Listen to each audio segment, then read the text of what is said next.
Hey everybody, got another addition to the camper truck setup. There's the camper right there, the truck, and the setup.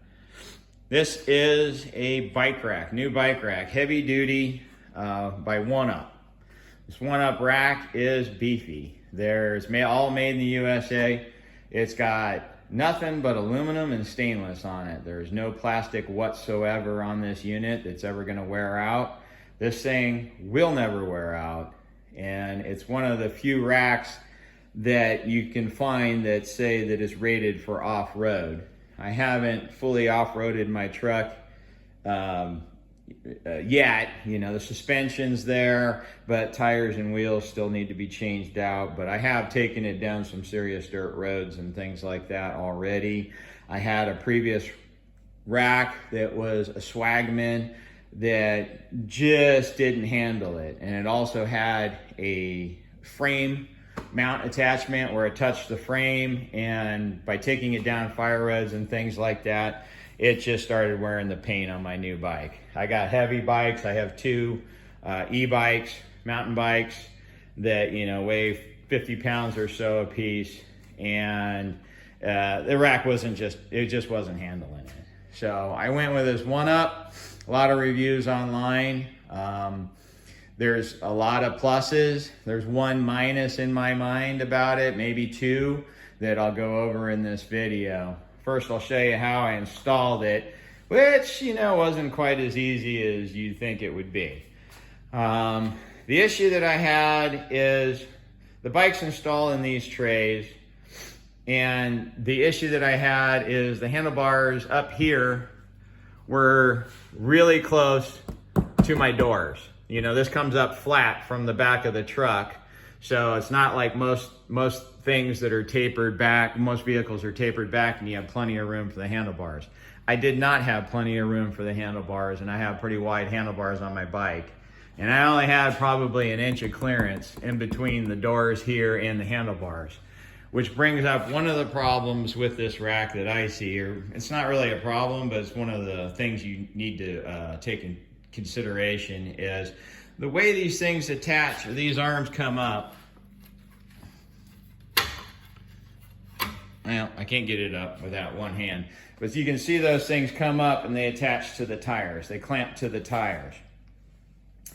The tires on my bike are big. They're 29ers with their 2.6 or so diameter. So they're thick and bouncy. So you don't get any sway on this thing side to side, front to back, up to down, or not side to side or up down, but you do get it fore and aft. You're moving towards the truck and moving away from the truck just due to the way these things attach. These attach, like I said, over the tires, but in front of the headset of the bike. So that allows the tires to the front tire to sort of wiggle back and forth, which allows the bike to sort of sway back and forth. So you need some clearance between your bike and the truck. So that was an issue for me. It was the handlebars were hitting the truck or hitting the camper, and that was a no-go. So what I had to do is I went online, and they have these hitch extensions. This one is an 8-inch hitch extension. Rocky mounts or rough mounts or something like that. I didn't get the OvrlndUp brand on this one. This one was same design, beefy. They make really good bike racks themselves, about twice as expensive as the OvrlndUp, so that was out of my price range, but still good quality stuff, and I could get it for a little cheaper on Amazon for a lot quicker too. So I installed that. Like I said, it's an 8-inch, and that is about the right distance. I got plenty of clearance now between the bike handlebars and the camper itself. This is the OvrlndUp lock. It slides into the extension receiver. This has a little lock on it just to keep it, you know, it's a little pin lock to keep it from, you know, if it does come loose and start to slide out, it retains it within the hitch, doesn't come out. You can see I got some other garbage going on here too. That sort of led me to some other issues by using this extension. This extension has a bolt through and it tightens on. So that really holds this hitch from side to side, but it sort of allows it to rotate up and down like this along that bolt that I didn't like. It wasn't much, but it was some. So I added, you can see this little shim that I added in the top just to take some of that slop away. And it actually worked pretty good, even though it was sort of a cheesy little design zip locked in there or zip tied in there. So I wasn't overly happy with this, but then I found this. It's like a U-bolt that goes around it to a plate, and it locks onto the lip of this and pushes up on the hitch, pushes the lip of the hitch here to the extension here, and you bolt this sucker on there and it tightens it, and then it doesn't go anywhere. So right now, this only moves if the truck moves. That's it. There's no up and down, there's no side to side, there's no sway in this thing at all. This thing is totally locked in. So that took care of that issue. I got enough clearance between the truck and the bikes now, so that took care of that issue. So everything's working pretty good. The only thing that I wanted to do is make sure that the rack stays with me. So you can see I put a pretty beefy lock on this thing. This is a chain lock. It's a hardened chain lock. It's actually a 12 millimeter thick square chain. You can see it coming out there. I have it locked just to the safety chain on the hitch itself. It's got a little, well, it's actually a big U-bolt that attaches to that. It's got a nice key. It's very like a kryptonite. My other lock is a kryptonite Evolution that has a 10 millimeter lock that I lock the bikes to this chain and the rack. So the bikes has a separate chain, an Evolution, that hooks to this and the rack, and then this chain hooks the rack to the hitch.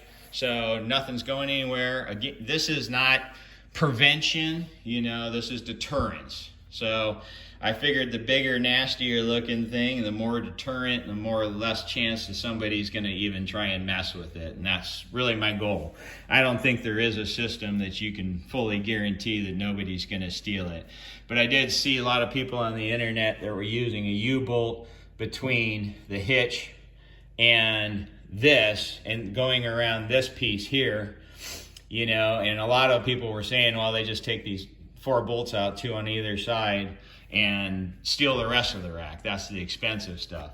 So this allowed me to, wrap the chain around that, plus this, so they'd have to unbolt all these bolts, that bolt, and take this rail off to get this thing off.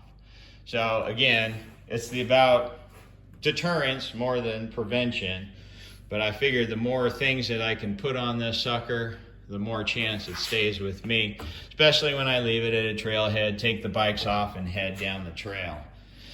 So that's the new rack system. It works good. I opted for the handle here. You'll see a lot of that. That's sort of the weak point in the design, I think, is this handle. This handle is actually really nice, but it costs you an extra $100. Is it worth it? Who knows? I see a lot of things online where people use paracord and things like that, and I had that set up for a while. It worked, but it felt pretty cheesy for using on a $700 rack. So it's like I just ponied up, bought the other piece, $100. Yeah, it's expensive, but like everything on this rack, way overbuilt. I can see why it costs that much. Very thick, expensive aluminum parts that they used on that, stainless steel fittings, never gonna go anywhere.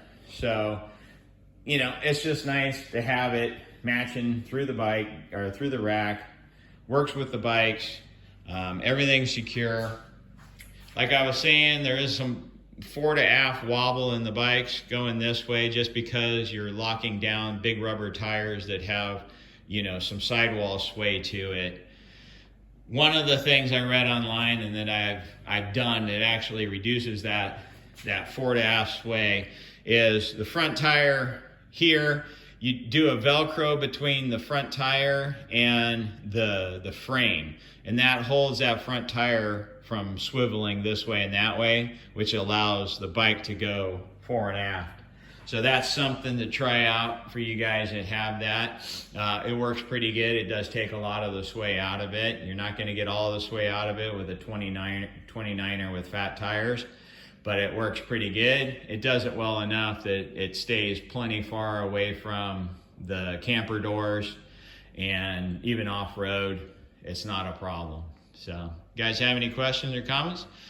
Yeah, give me a contact. All right, man. Thanks. Bye.